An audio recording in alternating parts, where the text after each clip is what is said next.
ಚೋಮನ ದುಡಿ ಬರ್ದಿರೋದು ಶಿವರಾಮ್ ಕಾರಂತ್ ಅವರು. ಮತ್ತೆ ಒಂದೊಳ್ಳೆ ಬುಕ್ ರಿವ್ಯೂ ಜೊತೆ ಬಂದಿದ್ದೀನಿ ನಾನಿವತ್ತು. ಇದೊಂದು ಸುಂದರ ಹಾಗೆ ಮನಕಲಕುವ ದುರಂತದ ಕಾದಂಬರಿಯಾಗಿರುತ್ತೆ. ಈ ಕಾದಂಬರಿ ಒಬ್ಬ ದಲಿತ ರೈತ ಚೋಮನ ಬಗ್ಗೆ, ಅವನು ಬಾರಿಸೋ ದುಡಿ ಅಥವಾ ಡೋಲಿನ ಬಗ್ಗೆ, ಅವನ ಮಕ್ಕಳು ಹಾಗೆ ಅವನ ಬೇಸಾಯದ ಕನಸಿನ ಬಗ್ಗೆ ಆಗಿರುತ್ತೆ. ಚೋಮ ಸಂಕಪ್ಪಯ್ಯ ಅನ್ನೋ ದನಿಗಳ ತೋಟದಲ್ಲಿ ಕೂಲಿ ಮಾಡ್ತಾ ನನ್ಗೊಂದು ಸ್ವಂತ ಜಮೀನ್ ಇರಬೇಕು, ಅದರಲ್ಲಿ ಬೇಸಾಯ ಮಾಡ್ಬೇಕು ಅನ್ನೋ ಕನಸು ಕಾಣ್ತಾ ಇರ್ತಾನೆ. ಬಟ್ ಅವನು ದಲಿತ ಅಥವಾ ಕೆಳಜಾತಿಯವನಾಗಿದ್ರಿಂದ ಅವನಿಗೆ ಸ್ವಂತ ಜಮೀನ್ ಇರುವಂತಿರ್ಲಿಲ್ಲ, ಹಾಗೆ ಬೇಸಾಯ ಮಾಡುವಂತಿಲ್ಲ ಅನ್ನೋ ರಿಸ್ಟ್ರಿಕ್ಷನ್ಸ್ ಇರುತ್ತೆ. ಚೋಮ ತನ್ನ ತೀವ್ರ ಕಡು ಬಡತನ ಅಂದ್ರೆ ಒಂದು ಹೊತ್ತು ಊಟಕ್ಕೂ ತುಂಬಾ ಕಷ್ಟ ಇರುತ್ತೆ.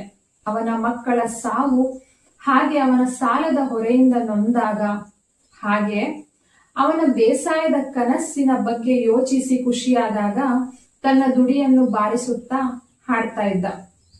ಚೋಮ ತನ್ನ ಮಗಳ ಅವನತಿ ಅಥವಾ ಅಂಧಪತನ, ಮೋಸ ಹಾಗೆ ಅವನ ಬೇಸಾಯದ ಕನಸಿನ ಆಸೆ ನಿರಾಸೆಯಾದಾಗ ಅಸಹಾಯಕತೆಯಿಂದ ಮನೆಯಲ್ಲೇ ಕೂತು ದುಡಿಯನ್ನ ಬಾರಿಸುತ್ತಾ ವಿಧಿಗೆ ಶಾಪ ಹಾಕುತ್ತಾ ತನ್ನ ಪ್ರಾಣ ಬಿಡ್ತಾನೆ.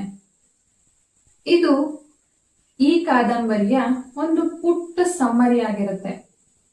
ಶಿವರಾಮ್ ಕಾರಂತ್ ಅವರು ತುಂಬಾ ಚೆನ್ನಾಗಿ ವಿವರಣೆ ಕೊಟ್ಟಿದ್ದಾರೆ. ತುಂಬಾ ಸುಂದರವಾಗಿದೆ ಈ ಕಾದಂಬರಿ. ಹಾಗೆ ಓದ್ತಾ ತುಂಬಾ ಎಮೋಷನಲ್ ಕೂಡ ಆಗ್ತೀವಿ ನಾವು. ಸೊ ಒಂದ್ಸಲ ನೀವು ಕೂಡ ಈ ಬುಕ್ನ ಅಥವಾ ಕಾದಂಬರಿನ ಓದ್ ನೋಡಿ, ನಿಮ್ಗೂ ಇಷ್ಟ ಆಗ್ಬೋದು. ಬಾಯ್.